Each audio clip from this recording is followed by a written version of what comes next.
when we spoke to Guru Gaur Gopal Das ji, the kind of outcome of that was, it's just a guide to life. So I'd love to ask you, about your beginnings with that book, in terms of, was there anything you read in the Gita that really shifted things for you as a youth, like when you were 22? Because I know you were in the search for answers about death, but anything that just shifted your mindset? Yeah. There is one specific verse in Bhagavad Gita which really brought out this concept very strongly, especially about how, in spite of the fact that things change around us, there are certain things which do not change. And in the second chapter, Krishna says, Dehinosmin yatha dehe kaumaram yauvanam jara tatha dehantara praptir dhiras tatra na muhyati. So as you have spoken about Gita being a religious or a way of life, that debate is happening endlessly.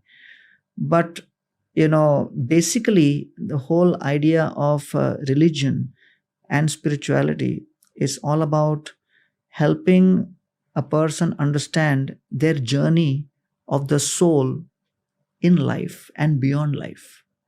So it all depends on how you look at things. When we experience physical pain, we go to a hospital.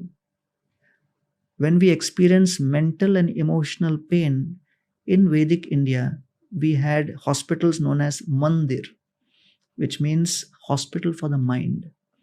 So therefore, when I read this particular verse, I realized that this verse says the body goes through multiple changes. When you are 1 year old, 5 year old, 10 year old, 20 year old, 40 year old, 80 year old. But although your body is changing physically, the soul within is not changing. Because even now when I am talking to you, you are referring to when you were 21 years old, when you were 18 years old, when you were 5 years old.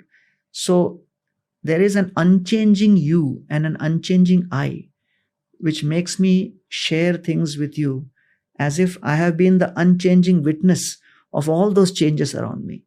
So all these religious traditions and religious texts like the Bhagavad Gita, they speak about how the soul does not change as the body changes, because the greatest fear and anxiety people go through, as 300 million people globally are going through anxiety and stress, one of the greatest causes for that fear is the fear of change, which is thrust upon us beyond our control and against our will.